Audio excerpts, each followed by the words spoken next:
Hello, my bonny bairns, and welcome to Not So Straight Talk. This evening on the panel, we have Candy, who's on a probationary period to see whether she's staying in the panel. We theoretically have two other drag queens on the panel tonight. I say theoretically because they said that they're on the panel tonight and they're not here yet, which means either they're a wee bit late or they've completely forgot. So we'll see while they pop in later. We also have the fabulous Noma Divine, who's acting as our producer this evening, which means I shouldn't have to keep going like that to try and read things and press buttons. I should be able to sort of sit back, relax, and have a wee chat and carry on, right? And see who's in, which means theoretically I could actually put this full screen so that I can just sort of see it and just leave Noma to put up any comments I need to see. So, hello, Lewis, how are you? Hello. Yes, how's the Malibu? So earlier on when I was on Instagram Live because I was ready far too early, Lewis was telling us he's pouring himself a wee Malibu, then getting ready to watch Not So Straight Talk this evening. So I hope he's enjoying Malibu. Hope he's enjoying his Malibu this evening. So how are you, Candy? Do you know what? I'm good. I've had a good week. It's been a good week. I'm great. That's good. How do you feel about now actually potentially becoming a panelist rather than a guest? It's exciting. Terrifying. Exciting. It'll be fun. It's we will see how it goes over the next sort of like couple of times that you're on. One, how you got on and whether you enjoy doing it. What's that? Oh, let's just tell me that we went live. And also, it is a different experience because I don't want to say we don't need to be nice to you anymore because that's not what I mean. But whereas when you were on as a guest, it's very much a case of, oh, that's lovely. And, you know, if you say something that we don't agree with, oh, well, okay. And like, that's fine. And, you know, this is your moment to say what you want. Whereas now that you're a panelist, it's like, no. Well, you're wrong. And we get to ask, are you? Oh, hello, Jackie. Oh, thank you. I just flung this one. I will cut this, so, you know. Bullshit. Being 15, I naturally wake up like this, you know. Technically, you're 16 now. Jackie, are you coming on tonight? You remembered. I thought I was meant to have you on tonight, and I'm now not so sure. I feel as if when you saved me, which we're going to talk about, you said that you were coming on, and you were available, but I could have mixed up my dates. I also feel as if it may be that you were available, but you would be a wee bit late because you know how forgetful I am. Yes, Candy, you're now 16. We know that's why we can now allow you on, and we're sort of seeing how we get on with it. Oh, she's still at her career. Oh, that's a shame, Jackie. So you don't need to worry too much because it's Jackie that I was worried about. I thought Jackie's the one that's going to say, you're fucking wrong. No, but to give Jackie her due, last week I had a wee bit of car trouble and Jackie G came and saved me. She did. I was surprised myself. I thought, she said she's coming, but she's going to come and slash my tyres. But she didn't. She was very kind. We did a real old chat in the middle of a car park for 2 hours in the freezing cold. But it was very enjoyable. No, we didn't need to be there that long. It was just after she sort of like jump-started the car. We're yapping about different things. Socially distanced, of course, in the car park. That was all very exciting. So what have you been up to this week then, Candy? Now that you no longer have to worry about Pretty Glasgow Drag Race on TikTok. Yes. For anyone that doesn't know, I didn't get the top 2. I didn't win. It's fine. You know, I'm still happy. Let it fucking go. But do you know what? It was fun. It was a fun experience. But now that's I don't need to worry about that. So have you been doing anything else drag related, or are you taking a wee break at the moment, other than appearing as a panelist on Not So Straight Talk? Which is amazing. Well, I think you saw my TikTok. For anyone that doesn't know, my friend Gazer Gobble, she does a character called Gladys, DLS, Spartan for Lossos, and I did that. Obviously, I asked her, I didn't want to do things which she wasn't comfortable with, but I started my own character from another department, which is the Paradise department. So that's like the good bit, like heaven. So yeah, I'm a receptionist. You come, you chat, I tell you where you're going, that kind of thing. So I've started that. I posted my first video yesterday, and after this I'll post my second one. So it's exciting. It sounds very exciting. That's not important either. It's because I've now get normally I've got like two or three devices that I'm actually using to do this. Now I've only got one device, just that one there. The iPad's charging. For those of you that was on a Tuesday, the iPad, as soon as I went home, started charging. So must have been the ghosties in here that were refusing to let it charge. The iPad's charging, the phone's charging, but because it's not been used for anything, it just keeps coming up with all these like eBay notifications and Facebook notifications and emails, and I'm like, I just got a notification right there. You tell you that we're live. No, what was it actually? Don't know. So that's good. So everyone can check out your TikTok and Nancy. I've posted a TikTok takes. I keep saying I'm going to do more TikToks. Well, it'll be so just you like a panto dame on TikTok, do all these panto jokes. It'll be amazing. You have to do it. So I done one while I was waiting, like this doing this. I did a sort of duet thing, and I've got one that I'll do after this, and I've got a couple of other that I'm considering doing, but I'm no good at with the technology. Right. Honestly, and I always think about them when it's not the right time to think about them. So, but also I leave all my drag. The reason I leave all my drag stuff in here rather than taking it home with me is one, I don't space for it. I don't space for it in here either, but that's another story. And two, it's just easier. It's easier to get into drag and do it here than to sit in the house and do it. It just, I feel as if I'm coming to my work, I'm getting ready, I do what I need to do, I take it off, I put it away, I go home, and that's it, I've done it. Whereas for the times I tried to do it actually from the house, it was just weird because when you finish, you're like, oh, I'll take it off later, I'll just watch something first. And then, has if you done Pandro never mentioned it? Yes, I have done Pandro quite a few times. No, I completely get you. I'll obviously, I love to drag, it's fun, but it's absolute pain in the arse because I've obviously got no room.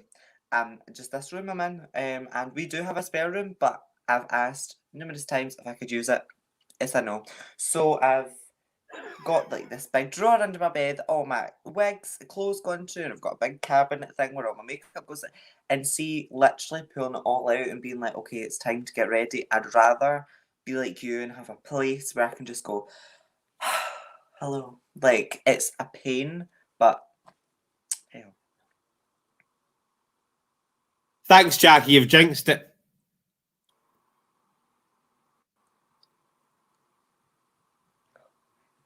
Sorry, it took me a while to read.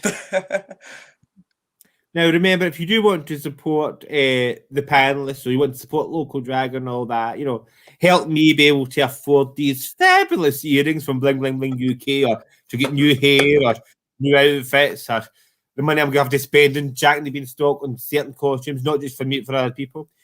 Or if you want to help Candy, increase that pocket money so she can get a wee bottle of juice in the sweetie, which is at school.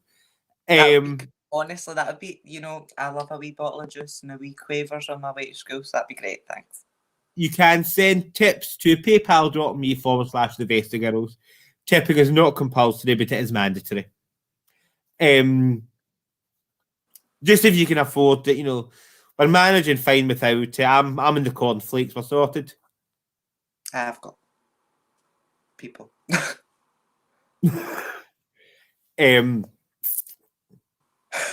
This is what we're kind of sort of checking, whether we can not get away with, but having Candy on this when there is a possibility of strong language, adult themes, whether it works having Candy on now that she's 16, so technically an adult in some senses and not in other.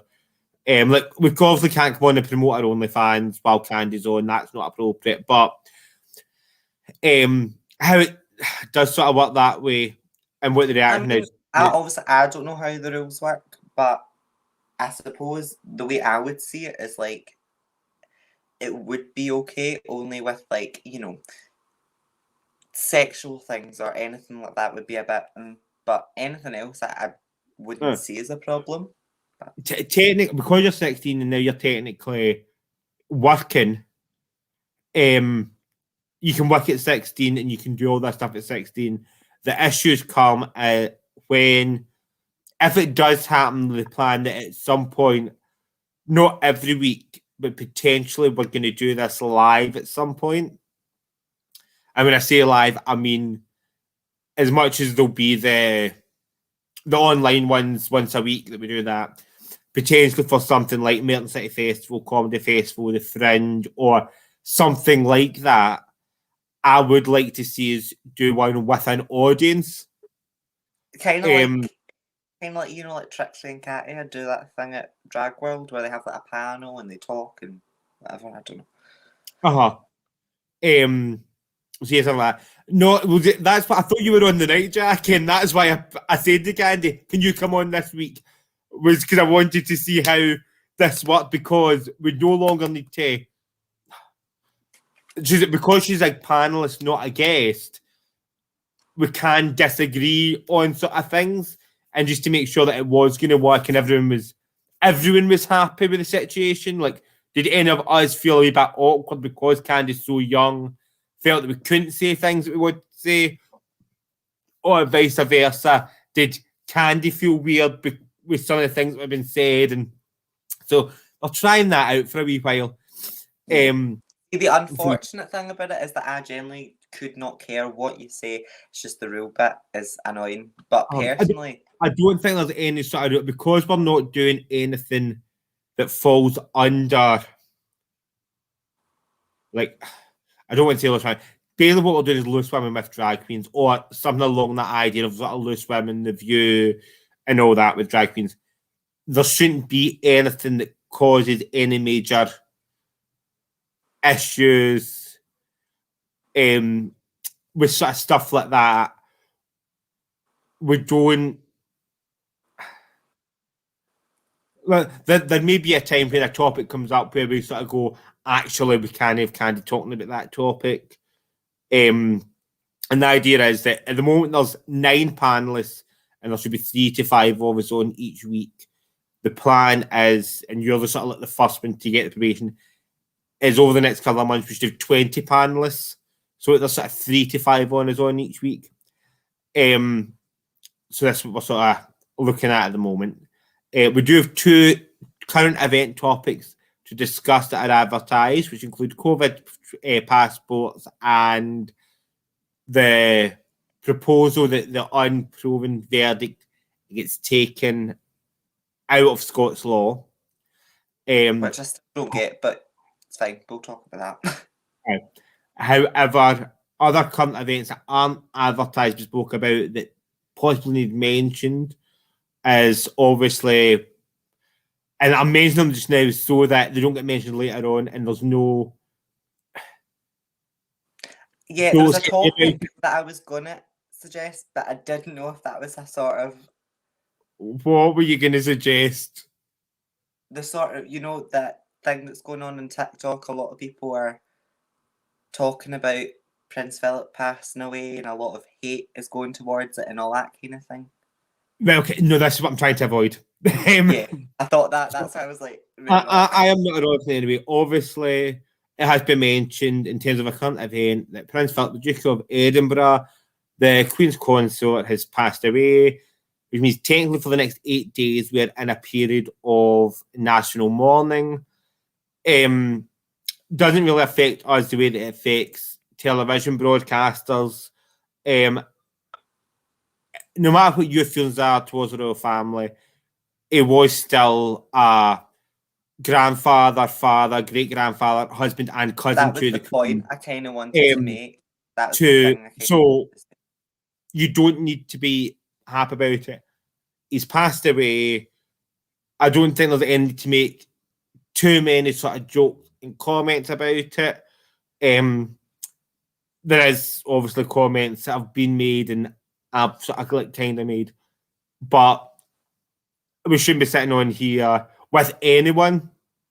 I changed what I was wearing tonight because at one point I was coming out in my school uniform and being here for emotional support for Prince Andrew. And I was like, that's not appropriate. Like, it's funny for the 5 seconds of making the joke, and I'll probably get a lot of hate for it. But I'm like, nah. So that's why I'm wearing this. Also, RMX, is that the rapper? Who also died yesterday. I could, but it might not be RMX, but some of that. And not breaking news, it was a couple of hours ago, but also Nicky Graham passed away today from Big Brother. So, as well as, you know, those people who have passed away from coronavirus and other things, but in terms of current events and affairs, these people have passed away in the last couple of days.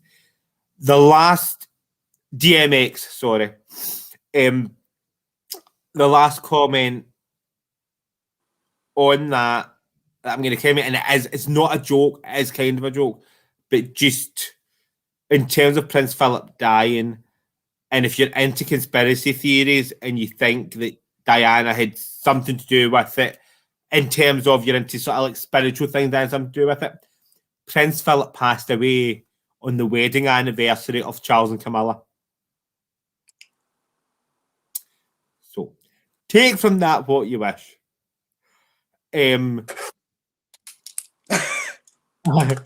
Obviously, as from a public point of view, that's about as much as I intend to talk about it. Like tonight, I'll be looking on their own views. I am not a royalist, but I also don't think there's any need to sit on this show when, you know, the plans to talk. Yes, it's talk about current events and politics and all that. Yes, there's a lot of things Prince Philip has done that people maybe don't agree with or said that people don't agree with. Possibly more than things that Jackie said that people don't agree with, but we'd have to do a quick tally of that. But he is still someone's, you know, grandfather, father, great grandfather, and the Queen's husband and cousin. So, boom, said, we've commemorated, we've marked it. It will go into our sort of group chat discussion. I'm probably going to say that as the funeral is next Saturday, I will suggest that Not So Straight Talk will probably be on next Sunday rather than next Saturday. Because again, although I'm not a royalist, it's a very busy day, and I'm having to move other stuff onto the Sunday from the Saturday, so I'll probably move it onto the Sunday. However, the topics that we have up for discussion tonight, and remember, if you're watching and you've got anything that you would like to talk about or like to suggest either for this week or for future weeks, please pop it into the comments and we may talk about it. But first topic for discussion tonight is about the idea of COVID passports. So whether we think that's a good idea or a bad idea, for those of you that aren't aware what we mean by COVID passports, this is the idea that some sort of documentation or certification that proves that you're either vaccinated or you've had COVID or you've had a negative test within that 72 hours. Whether the idea of COVID passports is a good idea or a bad idea, and why you think it's appropriate or inappropriate. So, Candy, do you agree with the idea of having COVID passports in order to be able to travel, go to the pub, go to any public space, go to sporting events, entertainment venues, etc.?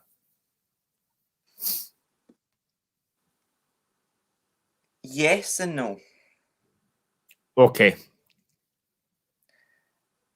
No, for this sort of entertainment side and going to pubs and all that, I don't really think that's necessary. I don't know, that's just my opinion, but if you're going like away somewhere or anything like that, then 100% yes. Okay, yeah. Because I don't know. I just think, yeah. Yeah. Well, I don't agree with the idea of COVID passports at the moment. In terms of if you are going away and this idea of there is already currently things in place in terms of having to have a negative test 72 hours before. I have no issue with things like having to show a negative test in order to fly abroad or to do certain things. Yeah. See, for I me, think the going idea of an abroad actual and going on COVID. holiday, it's Mhm. fine. But I think with, pubs and community halls or whatever, that's just ridiculous. I don't think we need that. But for other countries' sakes, yeah, if you're Mhm. going away. Yeah, I don't agree with the idea of a COVID passport or a No. vaccination passport in order to be able to go to hospitality venues, entertainment venues, mainly for the idea of fairness and the ethical question there. One, you've got people who cannot receive the vaccine for whatever medical reason, right? You also have if you say, oh, you can't go to the pub unless you've had your 2 vaccinations and here's your certificate say you've had it, your ability to be able to participate in society is then dictated by how quickly your health board gets to your category. So, I mean, I'm already been told that I will not be back at my muggle job until we are double vaccinated because our insurance won't cover us unless we've had 2 vaccinations. I don't necessarily agree with that, but there's a difference between that and being told that, yeah, we're opening the pubs, but it's only people over 60 that are allowed to go to the pub, right? Or you've had to have 2 vaccinations. So the people that are then able to go back and contribute to the economy and contribute to society, it's only if you've been double vaccinated, which means you've hit an age bracket or medical needs to have been vaccinated early.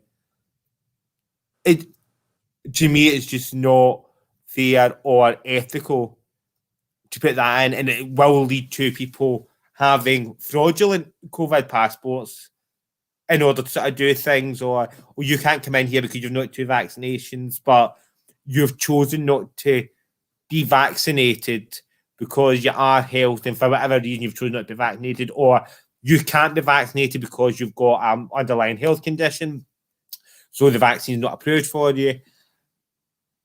I personally think it's a wee bit too much bureaucracy for my liking. Hmm. And as if it's just a sort of way to um it's a way to close things or stop people doing things, but while pretending that, well, you can do it, but there's Yeah. too many hurdles in place. Um, I, I don't see it particularly how. I agree with in terms of if you have for international travel requiring a negative test before you travel. I have no issue with that sort of idea. I would have no issue if it was a case of in order to do certain events, you had to have a negative test that was in the last 72 hours. I just think things like going to the pub or going to like the theatre or cinema, maybe going a wee bit too far. But if it is maybe a bigger event or a bigger close contact event where they're like, no, you need to be tested, fine, fair enough. But the idea of this generic COVID certification or COVID passport that is once you've had 2 vaccines, you're going to have a wee thing saying that you can go to the pub or you can go to the cinema. It For me, it doesn't. It's not right. No. I mean, if that's the case, then get rid of your priority list and make it a first come first served for vaccination as to who knows how to work the computer to book a test and book a vaccine. But if you're still going to say that certain people won't be vaccinated, won't receive their first dose until June, July, and their second dose in September, then what? Why? Why are the people that we've had to? And this is going to come across country. I don't mean it country, but if we've had to sort of like stay in and take these restrictions in order to protect people with underlying health conditions or people who are older, which I don't have like an issue with in terms of like, making a small sacrifice, like everyone making a small sacrifice in order to be able to save the lives of these people. That's not what I'm worried about. But if it then turns around that I've not been able to do, there's a lot of things I've not been able to do the last year. And there's things that I've been lucky to be able to do in terms of difference in restrictions and stuff like that. But if I'm now not allowed to go to the pub, but an 80-year-old who wasn't going anyway is now allowed to go to the pub because they're double vaccinated, or someone that's got asthma can now do anything they like. It's like, well, the whole point of us being in restrictions was to stop you so that we couldn't pass it on to you if we had it. You got priority to the vaccine, which was correct for you to get priority for the vaccine. But now I can't go back to living my normal life, but you can go back to living yours. Yeah. It doesn't sit right with me in terms of, No. like, if they have a sort of quick test, in the case of when you walk into any pub, you've got to get a quick test, like the way before with the sort of temperature. I'm happy to do the temperature checks. I'm happy to spit in a cup or whatever as you walk in. If they've got some sort of test that goes negative, positive, I don't have an issue with that. But I do have an issue with the case of, they say you can't do anything until you've received 2 vaccinations. Okay, well, someone's getting an underlying medical condition, can't get vaccinated, so what they do. Yeah. I don't think they've really thought that part through, and what they're basically saying is, oh yeah, people over whatever age can have their life back, but for example, me, you, we can't, which doesn't make any sense. And also, I don't know how you see it, but for me, it's kind of like, oh God, we're starting to look unprofessional. What do we do? It just doesn't make sense. It's stupid. It's really stupid. Are you eligible to get vaccinated? What's the lower age limit on the vaccination? I don't think I am. I don't know. Because I remember I I was don't. talking to my dad I about know it that. today. I know that children aren't getting vaccinated. It's not been approved No. for children, but I don't know what the lower. I don't know what the lower age limit is in terms of the vaccine. Could be wrong, Obviously you but went I to the don't pub. think I could be wrong, but I don't think I'm supposed to get it. But I could Right. be wrong about that, because I was talking about it with my granddad today, and I was like, "Oh, I do," and he was like, "Don't think you have to," and I was like, And I had a little Google, but you know what Google's like, so I don't know. Probably not, but you don't know.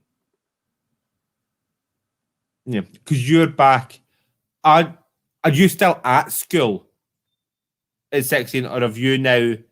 Are you 16 and you've no, you are finished. So you will be going back to secondary school and classes on the 25th, or have you already Yeah, been back? I can leave. I can leave, but I've Mhm. not. I've chosen to stay. So yeah, I will be going back. I don't So know. Oh, another how do thing you is the feel about? teachers haven't been vaccinated yet, which I don't Uh-huh. understand. Personally, I think it should have been like nurses, doctors, elderly people, that kind of thing. Teachers, definitely. I think teachers should have been one of the first people to get it. I don't know. People have mixed opinions on this. Like, well, I think these people deserve it more than teachers do. But if you really think about it, do they? Like, I genuinely think No, teachers.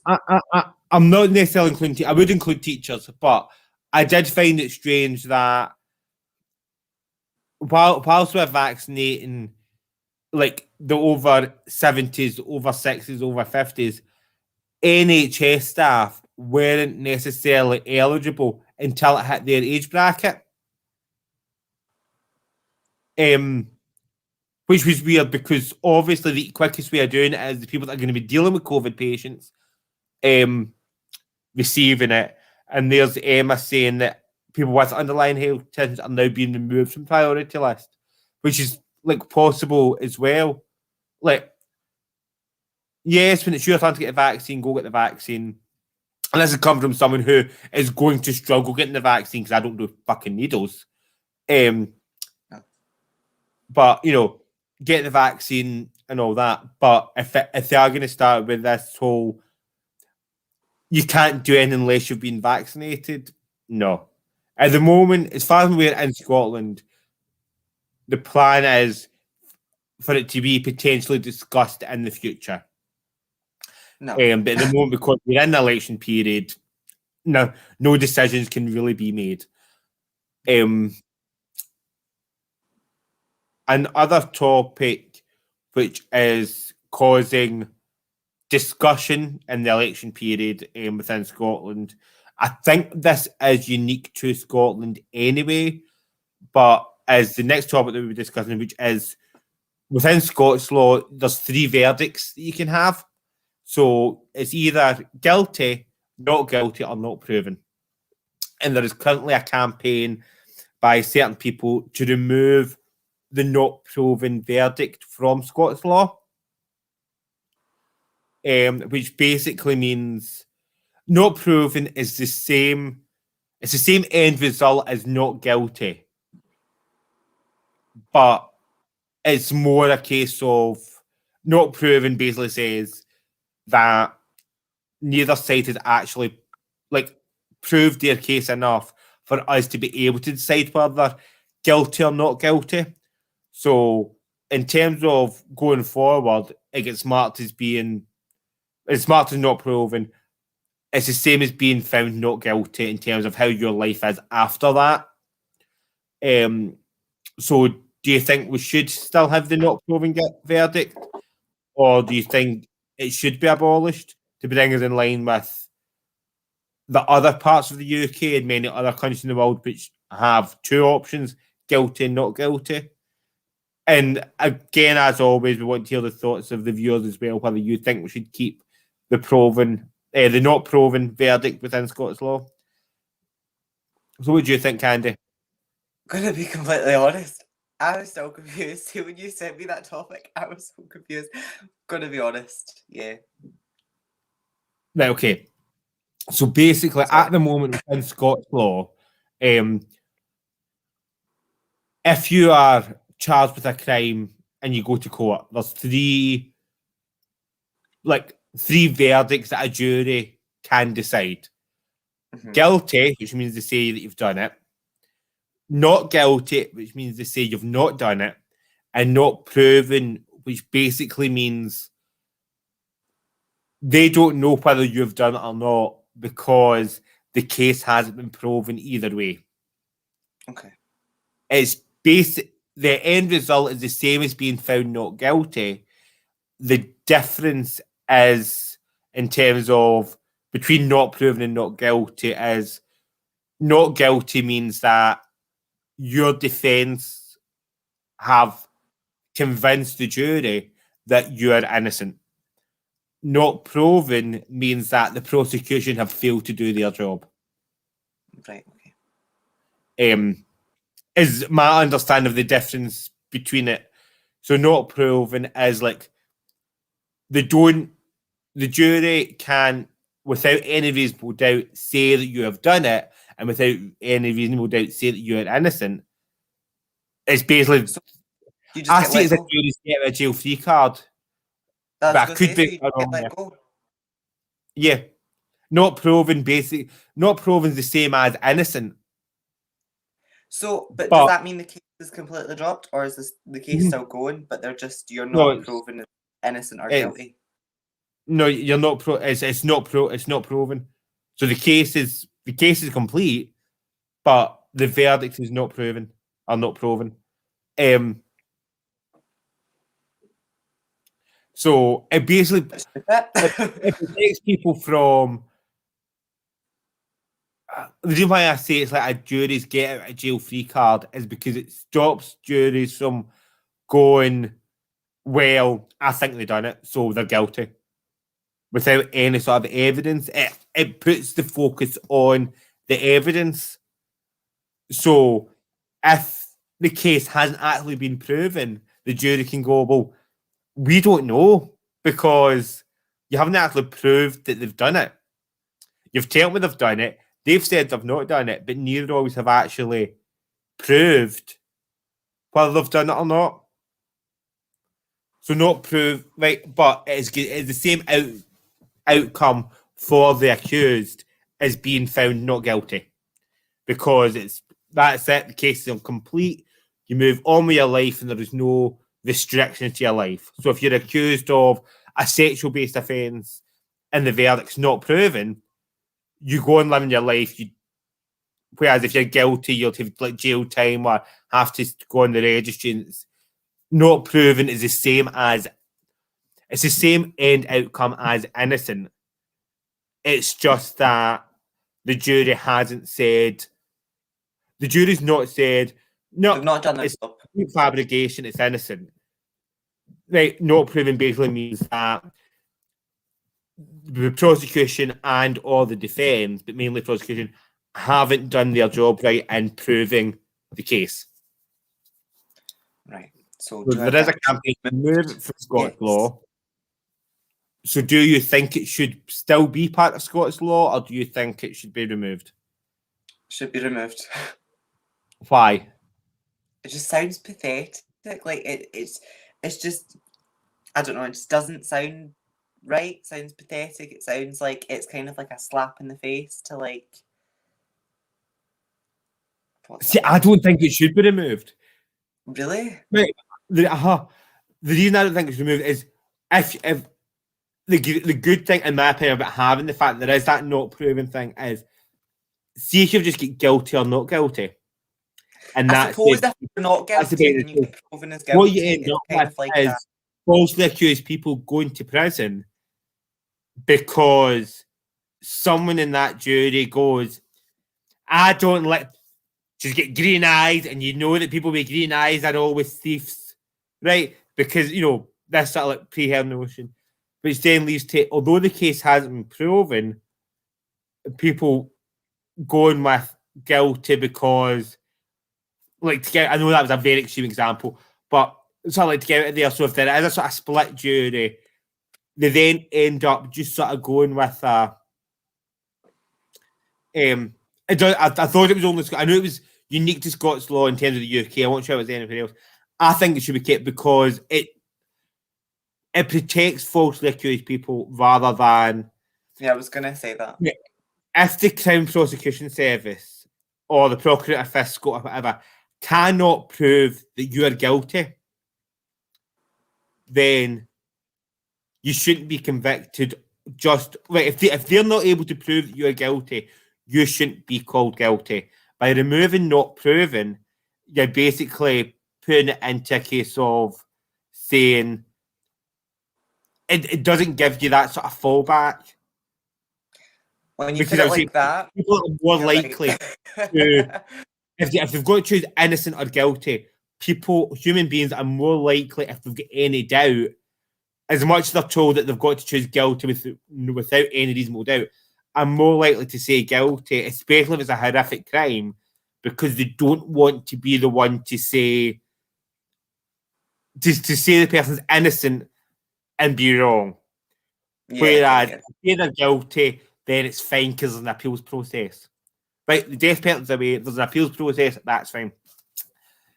And I feel that not proven should be there. Basically, to make prosecutors do their job right and prove that person's guilty and not just rely on hearsay. If you can't prove that person's guilty and you can't prove that person's, Scots law and UK law should work on the basis of innocent until proven guilty.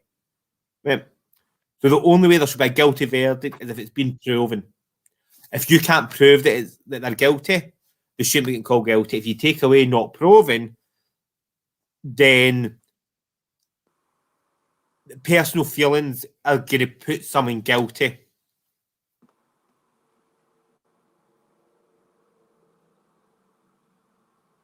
Yeah, you're right. I do apologize for that. After thinking about what you were saying and actually processing it, I think you're right. I think with the way I just saw it, it's like, well, you should be able to do your job, like do it right. But now that you've said that, I've been like, okay, maybe you're right. Yeah, so keep it. That's it. If you get rid of not proven, you're not forcing prosecutors or defence to do their job right. Right? Yeah. You've then got prosecutors and the prosecutor fiscal and all that basically no longer being required to prove their case.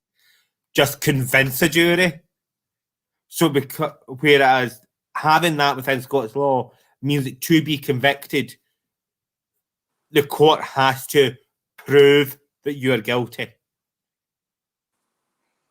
Beyond any reasonable doubt, guilty. Right? Your defence lawyer, a barrister, has to prove that you are innocent. Not proven is that bit in the middle to basically go, we don't know whether they did it or not, but you've not proved that they did it. So the facts don't say they're guilty.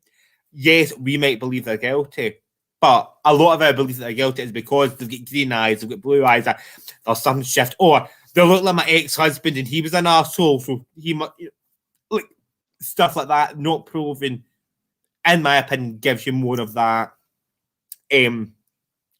basis there.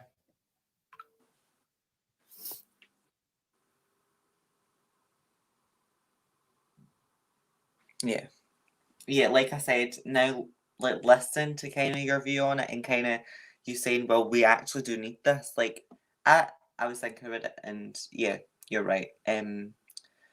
Like I said again, like the way I saw it was just like, well, you should be able to do your job, blah blah blah.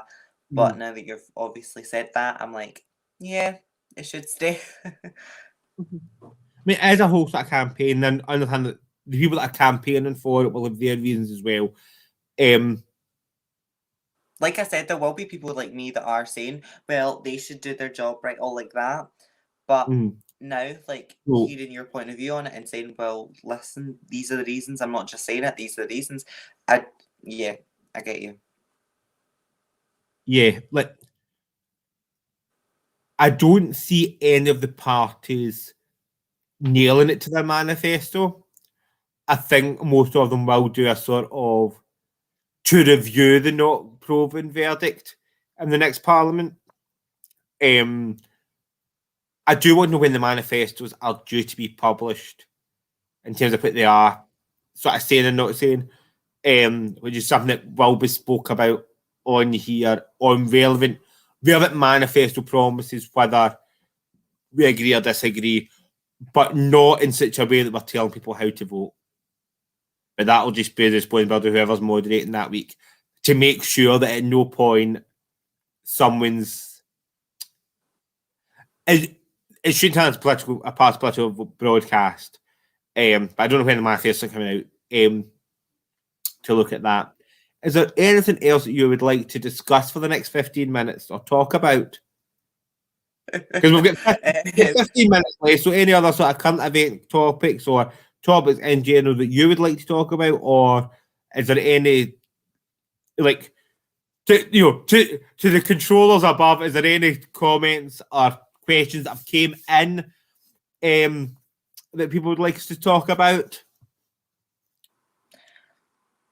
I literally forget everything that's like current. See, like the only thing in my head is like, okay, you're doing really good. You're your child's a panelist. I forget current events. Like I don't know what's going on.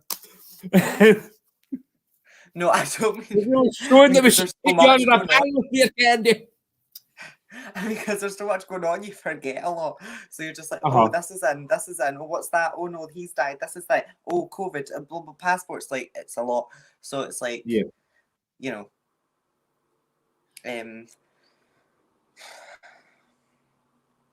right, okay, you are eligible to vote now for the first time, aren't you? Yes. Well, I'm sure you are. I'm like, is this one of these ones? So, have you do you understand how to vote in a Scottish parliamentary election? Honestly, kind of. Right. I'm not like who you vote for. I'm not like a huge politic person, so I will listen to a few things and be like, oh, hold on a minute. But I'm not like sit there and go, okay, party this, party that. So just because that's what I mean. Do you understand how a Scottish how the vote works in a Scottish election? The fact that you'll receive 2 ballot papers and what you need to do with them. No, there was an advert, but I never really looked at it. Basically, you've received 2 votes. You're voting for 2 different things in this election. You have your constituency vote, and you also have your regency vote. So your constituency will be Tory Glen, whatever that constituency is actually called. And then your regional vote will be Glasgow. So you get one MSP for your constituency, and then you get another 6 in your region. So you can either vote for the same party twice, you can vote for 2 different parties. But you're putting 1 vote on each slip. That's all it basically is. Where a lot of the confusion's coming is when people started talking about insert party 1 and 2 or party 1, party 2. It's not like a council election where you actually number them. You just put an X in 2 boxes, 1 box in each ballot paper. And depending on your views, people, you can either vote for the same party twice, you can vote for 2 different parties. It's up to you. Read the literature that you're saying and actually read it and see what they're saying. 1, what their policies are, and 2, whether they are actually telling you what their policies are or whether their leaflet's all about someone else's policies without actually saying what their policies are. If I was talking to a bigger group, I would give examples of that, but because I'm talking to you and it's your first time voting and it's just you, if I start giving examples of that, it then becomes me lecturing and preaching and trying to turn you a certain way. So I'm just saying, any party literature you receive or see online or on TV shows, look at it and think about it when you're making a decision. So if your literature is telling you that this party is going to do X, Y, Z, and it's things that you agree with, great. If the literature just, it doesn't actually talk about what they're going to do, it's more about talking about everyone else and like, oh, you don't want to vote for this party, you don't want to vote for that, you don't want to maybe take it up into song and go, well, so what are you going to do? And there is a difference between your sort of constituency and your regional vote. I was hoping I was going to have a question about something else pop up in that time. So, I love your are there any particular issues that you, as a new time voter, are more interested in information from each of the sort of party candidates compared to like other issues? Are there any particular issues that are close to you that would influence or decide what your decision would be when voting?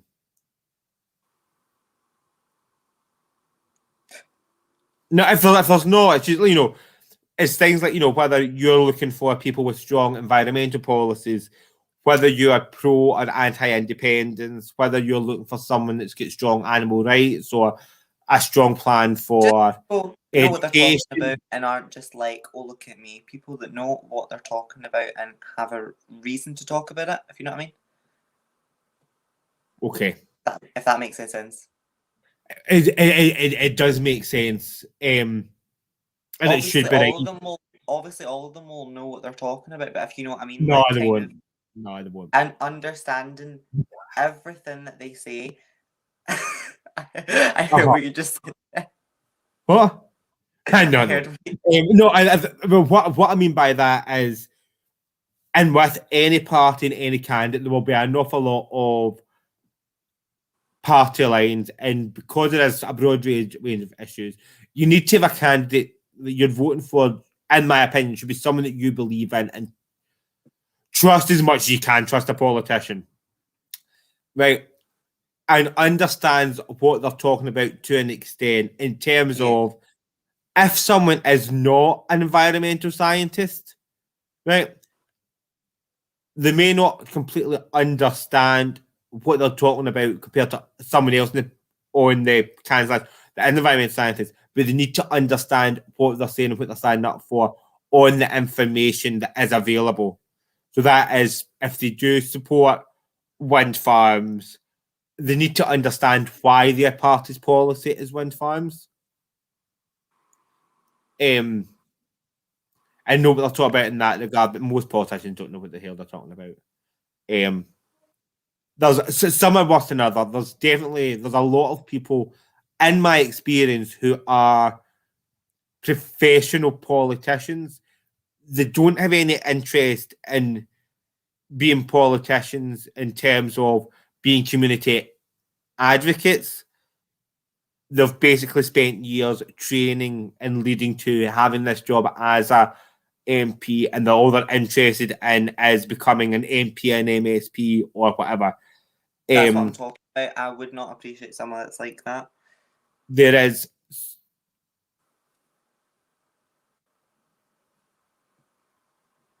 Yes, Lynn.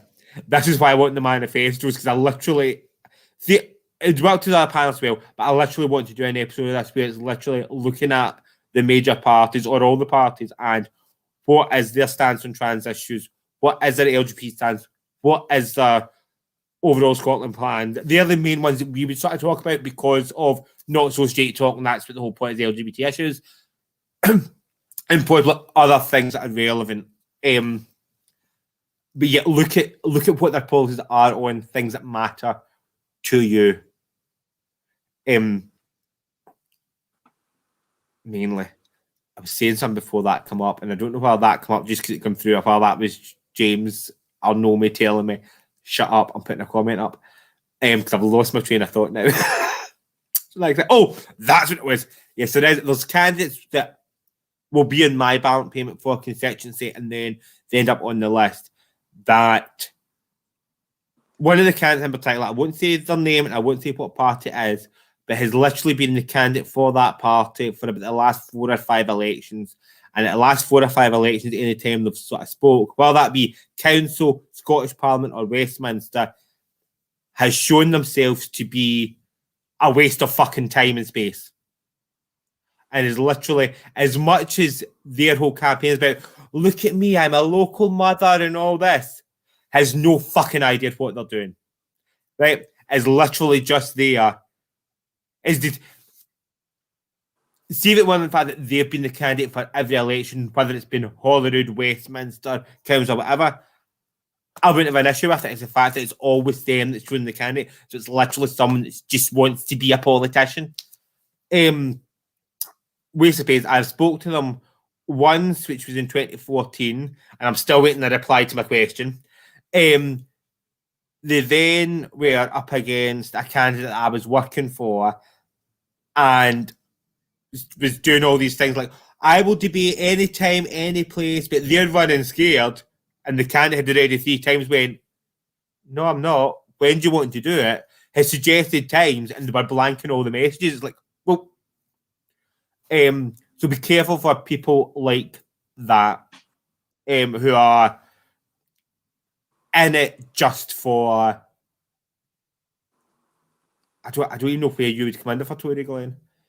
I don't know who your candidates are, and who your I know who your most of your Regency candidates will be, but yeah, have fun with it. Think about it, and although over the next couple of weeks leading up to election, there may be things said by myself or other panelists that may sway you. That's fine, but make sure that whatever decision you make, you're making for you. Yeah. And the same goes with listening to family members. Yes, it's normal for people to have similar political views to their relatives and their friends, because that's who you are most with, so you're likely to have the same sort of like ideals. But don't fall into the trap of my grandfather voted this, my father voted that, so I vote this. That has changed a lot in Scotland. You know, we are past the stage of where Labour votes get weighed, which is a good thing and a bad thing. We're kind of heading the same way slightly, but not as much. So look at the issues and whether the issues are actually things that you're interested in. Yeah, enjoy it. So, Miss Javine, is there any final comments that we need to see before we wrap this up? There's people clapping. Thank you. Well, thank you very much for joining us. Not So Straight Talk. We'll be back. I kind of want to say I'm gonna put a message in the group chat and talk about it and get people's opinions. However, no. Okay. people can fall out with me later. The panels can fall out with me later on. Not So Straight Talk will be back next week, this time on Sunday at 8 o'clock, right on to the funeral of the Prince Philip, the Duke of Edinburgh, on the Saturday. So Not So Straight Talk will be back at 8 o'clock on Sunday, the 18th of April. Also, for those of you interested, at 7:30 on Sunday, the 18th of April, will be the Panopticon Pond race. Again, it's been shifted a day for the same reason. And it also means if we do both those on the same day, I'll need to enter drag. Hope you all take care. Make sure that you're wear a mask, look after each other. And remember, if you've got any subjects you'd like to discuss next week or in future, you can send a message to the Not So Straight Talk Facebook page with suggested topics and all that. Make sure you check out our other social medias, either personally or like the sort of like the group ones. So for me, it'd be Anti-Effie or the Vesta Girls on Facebook, Instagram, Twitter. Effie might do some TikToks. And also as well as the Not So Straight Talk Twitter, Instagram, blah, blah, blah, and all that. Take care, and we shall see you all next week. Tatty bye!